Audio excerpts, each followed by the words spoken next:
Hello, everybody. I hope that you're doing well. I hope your family's safe, and I hope everybody's being healthy. I wanted to provide you with a few updates on the coronavirus pandemic. First and foremost, today is April 5th, 2020. We've seen a lot of developments in the last week. And also, to be honest with you, the week ahead is not looking very good.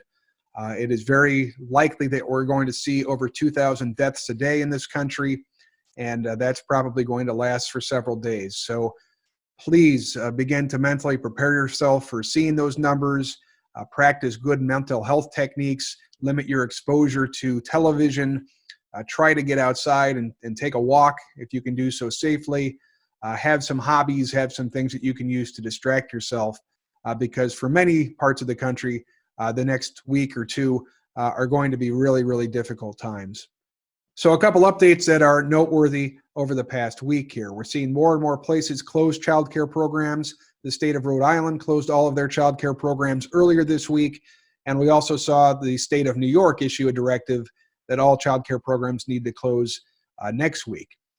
So I wanted to bring you up to date on a very special, very important project that we've been working on. And I have to give a tip of the hat to the leadership in New York, New Jersey, and Connecticut who really spurred this effort on. You know, many of us have been frustrated by the lack of guidance or the conflicting information that has been out there on early childhood and after-school programs. What we decided to do about a week ago is make our own guidance document that we would then share with everybody throughout the country so we could try to figure out how to operate childcare for essential frontline personnel in as safe as manner as possible. So what we did is we did research on all the best practices that were out there, all the guidance that has been issued, and we started to compile a master document addressing all sorts of operational issues that we need to think about when caring for children. Once we received that baseline information and put the document together, we then invited childhood and after-school experts from around the country to provide input on the document to help make it as practical and as operational as we could, because we really want to have some concrete guidelines that you can follow so that if you do have to operate during this pandemic, you can do so in as safe as manner as possible. So the document now stands at 28 pages. It is available on our website. We have a post there. It's free. You can download it. We hope that it's helpful. We hope that you can use it for your community. I think it's a really good starting point. There is going to probably have to be some modifications just because the rules and regulations in your particular area may be different. But in terms of guidance, I think it's the best document out there right now. The CDC released childcare guidance on March 31st. We have also incorporated their new guidance into this document. We have also incorporated the guidance that CDC issued just a few days ago regarding face masks into the document as well. So please take a look at that resource if that would be helpful for you. It is available on our website, childhoodpreparedness.org, and you can grab it from there. I will say during this time, the safest thing that we can do is to close. If children have a place to go with their family, that is definitely the safest thing that we can do. But we also recognize that many of you are on the front lines providing childcare for those medical workers, and that is essential as we wage this war on the invisible enemy, as we're calling it. So please take a look. Let us know. This document is a living and breathing document. We expect to update it as new information becomes available. So please go download it. Let me know what you think. If there's things that we need to address, topics that we missed, issues that we missed, or other areas of guidance that would be useful, please let us know, and we'll be happy to continue to update this as the pandemic continues. The other big news this week was the CDC came out with recommendations that everybody in the public should wear masks when they're outside. These are voluntary recommendations, although some states and some cities have actually implemented them and say that you have to abide by these when you go out in public. So check your local laws and regulations on the topic. But I wanted to talk just for a minute about masks. And first and foremost, these are not medical masks that we're talking about. There's tremendous pressure on the supply chain right now to get personal protective equipment to those frontline medical providers. We don't want to go and buy N95 masks and surgical masks because our doctors, our nurses, our paramedics, they really do need this equipment during this trying time. What we're talking about here is making your own mask at home, and you can do so with some stuff that you probably have laying around, like an old t-shirt or a handkerchief or things of that nature. There's a lot of different resources that will teach you how to make one of these devices, but I do want to show this quick video while I'm talking so you can see really the difference between a homemade mask and one that is actually made for healthcare. So the first couple of masks that you'll see here are actually homemade masks, and you can see their effectiveness.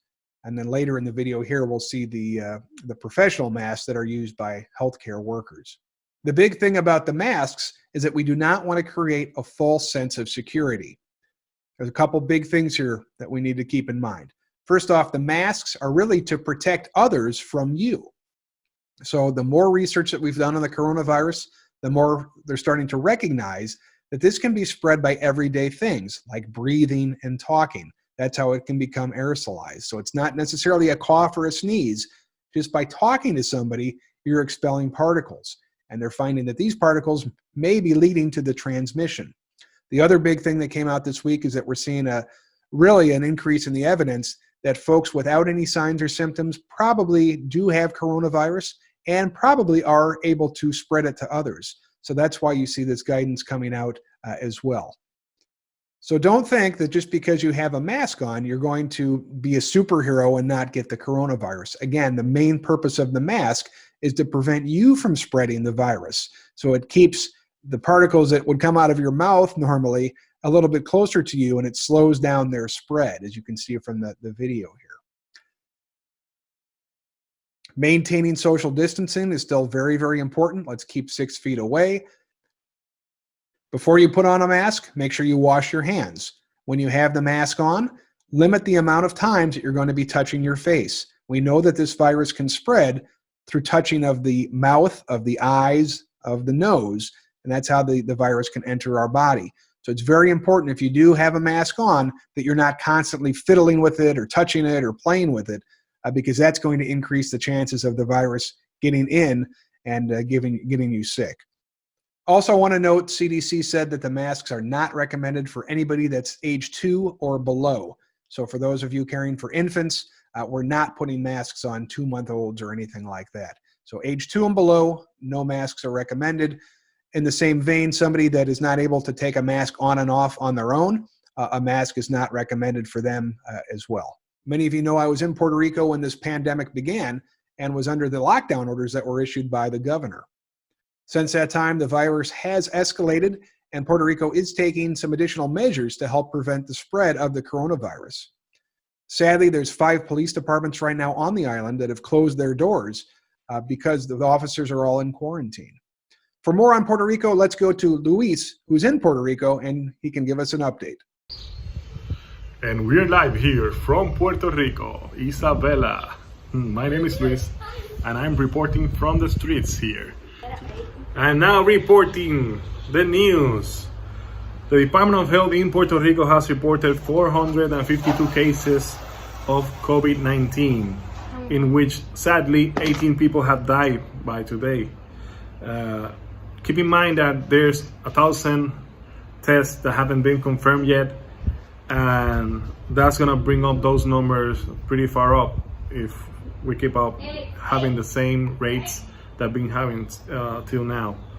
Another important thing, remember that Mondays, Wednesdays, and Fridays you can go out if you have a license plate ending in a number 02468, and if you have a license plate that has a number ending in 1357 or 9, you can only go out Tuesdays, Thursdays, and Saturdays. So today we had a beautiful skies.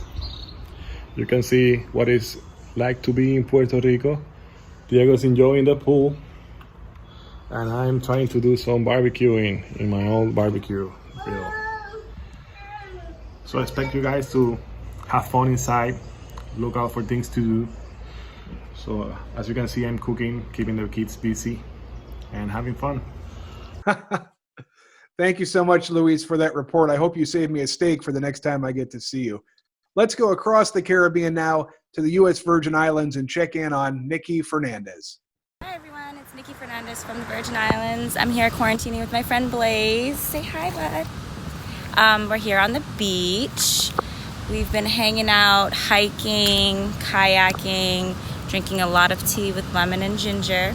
I hope everyone is staying safe. Wash your hands and stay home. Another important thing that happened this week is that the Small Business Administration began the Payroll Protection Program. This is a program for small businesses and it allows you to take 2.5 months of your payroll and get that as a loan from the government.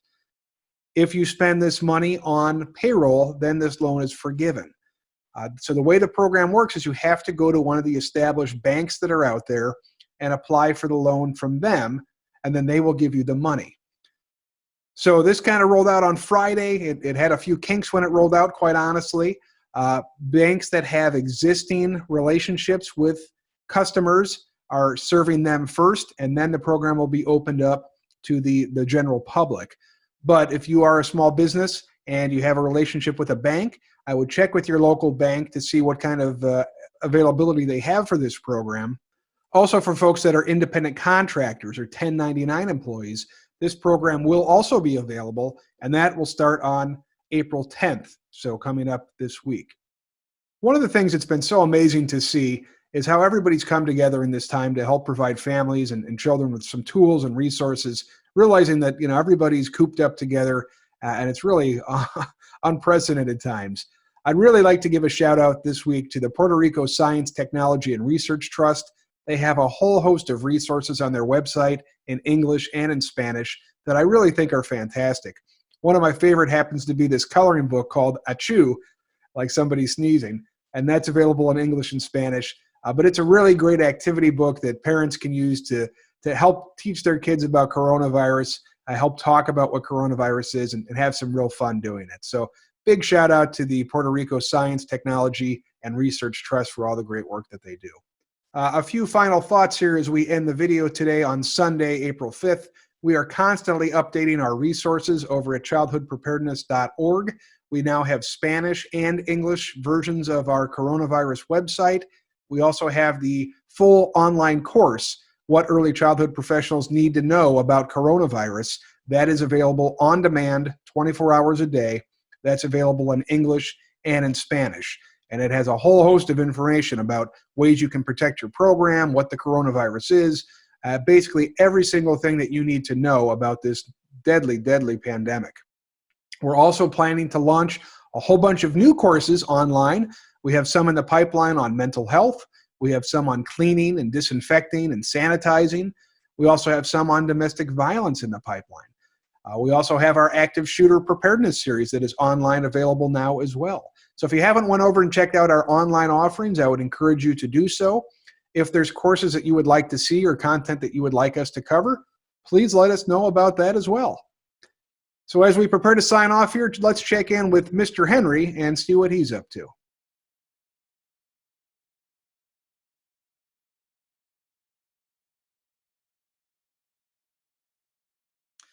Well, I hope this update has been helpful. I appreciate you tuning in. I appreciate all that you do every single day. We're going to get through this together. It's going to be a rough couple of weeks, so please brace yourself. Reach out to your social support systems. Have those conversations. Try to make life as fun as you possibly can. Get outside when possible and enjoy some fresh air. And just remember, you're not alone in this. We're all in this together. We'd love to hear what you're doing. We'd love to hear what you're up to. Please feel free to connect with us on all of our social media channels. And until next time, this is Andy Rozak saying I hope you and your family stay well, and we'll see you again soon.